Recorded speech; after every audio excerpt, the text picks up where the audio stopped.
Hello there. We are in the group one of the Technical English. So we are Belén Xiomara Aquino Vilca, María Alejandra Guaranga Champi, and me, Daniela Guillermo Valdivia. Today we are gonna explain what are the main characteristics of a CV.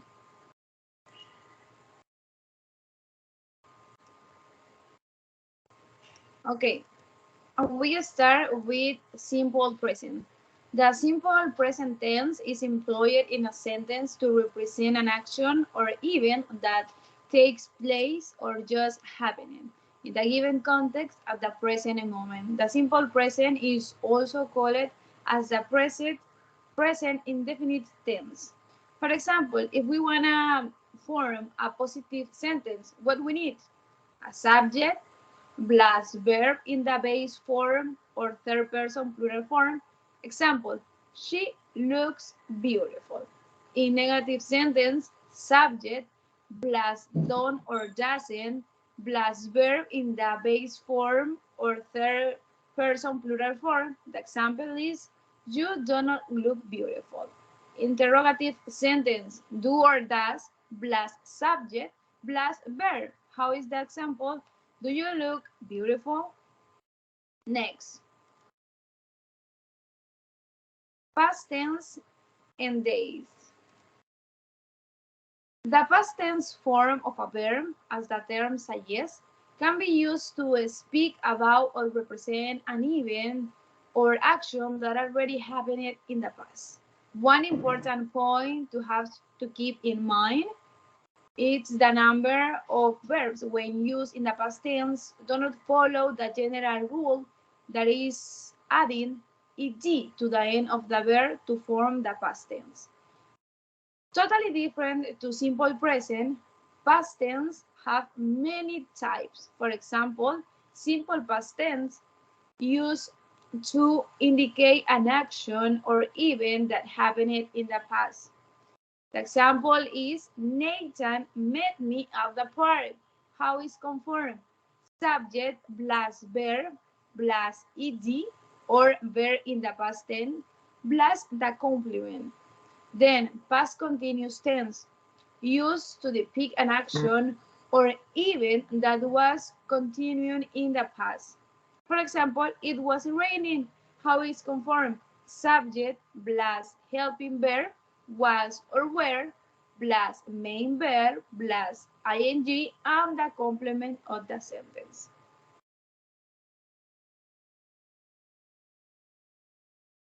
So we continue with past tense.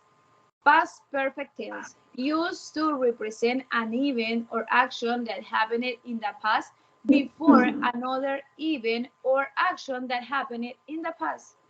For example, subject plus helping verb had plus past participle of the main verb and the complement with the time frame. Tony had eaten his dinner before we reached the venue. And the last type of past tense is past perfect continuous tense, used to denote an action or event that was taking place in the past until another action or event happened in the past. Subject plus had plus been plus verb plus ing and the complement. The example looks like Nick had been practicing the bass when the teacher called for him. So I'm gonna present my classmate Belen to continue this expo. Okay, let's continue with the next part. Technical vocabulary. Technical vocabulary generally refers to words and phrases that are used and known mainly in specific relation trait, or for simplicity purposes. Because of subject-specific nature, technical vocabulary varies significantly from one subject area to another. Furthermore, technical words are pervasive and highly frequent in professional language. The technical words we use in our CVs were leadership, competencies, perseverance, challenging, proactivity, and dynamic. Okay, let's continue with my classmate Maria Guarango. What are the connectors? Connectors in English grammar are basically conjunctive words that are used for connecting similar elements present in a sentence. There are different connectors in English that can be used for expressing your thoughts in a better way. Smart usage of linkers can omit the requirement of single sentences and help in connecting the sentence in a more logical way. Now, Belén Aquino. The next part of the presentation is what is a CV? A CV is a concept or document which summarizes an individual unique skills, characters, experience, and achievements. A CV is short for curriculum vitae, which is the Latin phrase which loosely translates means the course of my life. A CV outlines person's academic and professional history, which is typically used for applying for jobs. Okay, how important is a CV? In most situations, a CV is the first contact you had with prospective employer, and it's your chance to make a good first impression. You use it to show your prospective employer why they should hire you and what the benefits of having you in their team. It's ultimately a marketing tool and far more than just a rundown of your career. It's your password to a new job. Okay. What are the parts of a CV? The first part is the personal details. This part of CV reveals who you are on the basis of the so-called NAR details. There are name, address, residence. We distinguish the following sentence. The name, address, date of the birth, telephone number, and email address. The second one is education. Under the heading education, you indicate the studies you have done. You begin with the most recent ones, followed by the studies that precedent always mention the following. There are the degree obtained, the years, name of the study, the place of the study, and any specialization.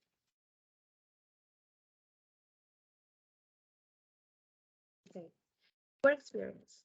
An overview of the work of the various employers you have. It's also important to indicate exactly what added value you represent for this company. As we education begin with the most recent job, followed by the ones that came before that, specify at least the following elements. There are the years, the description of the position, the title of the position, and the name of the company. And the last one is skills.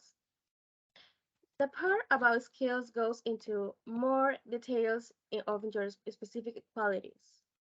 This includes examples, mention the use of particular speaking um, softwares, and your abilities when it comes to speaking foreign language.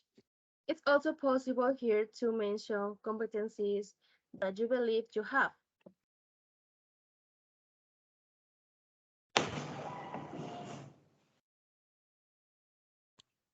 So it's my time again. So I'm going to explain what are the characteristics of a good CV.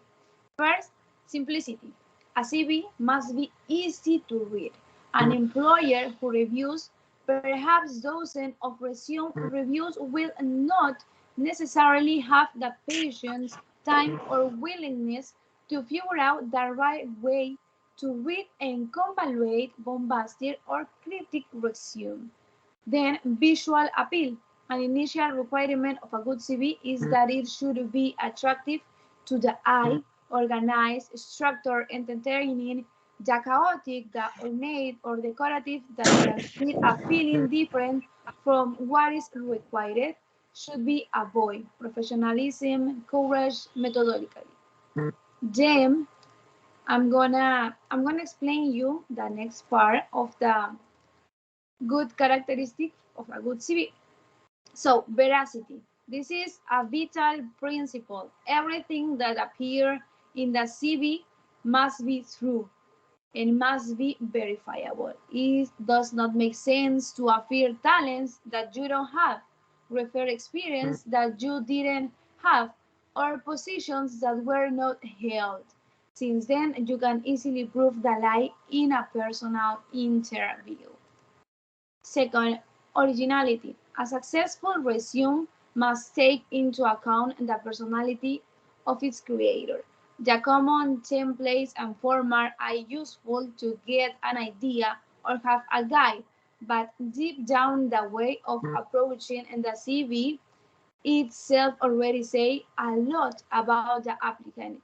Being original without betraying other important guidelines is good advice. Completeness. A CV should contain the necessary details to give the reader a complete idea of the person's training, experience, and talent, and for this, they should not leave out important or interesting data that serve to further personalize the application's profile. Speed. A good CV leaves the reader with a concise general impression of who the client is before delving into the specifics of their journey. An initial summary of a few lines, maybe four or five, can help, but the entry should be through out to quickly answer the question of who you are and what you can do. Then, briefly. No CV should exceed two sheets. No matter how much you can say about yourself and your career, sometimes less is more. So it is advisable to show synthesis capacity when introducing yourself.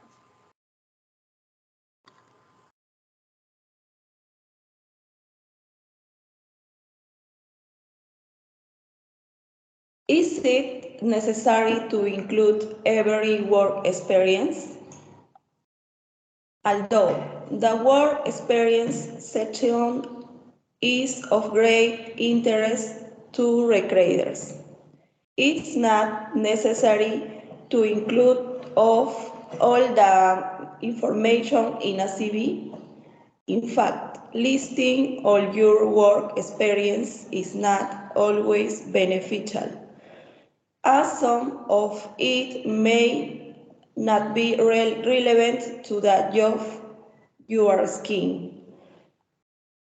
For example, the experience gained during a student job contributes to your personal development, but it may not always be relevant from a career perspective.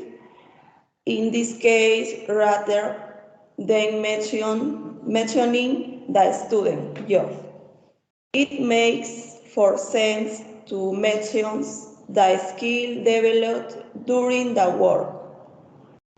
Not all experiences of equal value, so be sure to include the ones that increase your chances of getting a job in a specific sector.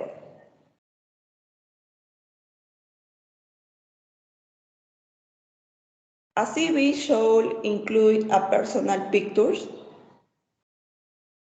Most of the people don't know about it, but according to many business magazines, a correct CV don't include a picture because companies want a useful employee despite how the person look. But everything depends on the job offers. Thanks, teacher. Um, Thank you for your attention. We hope you like it.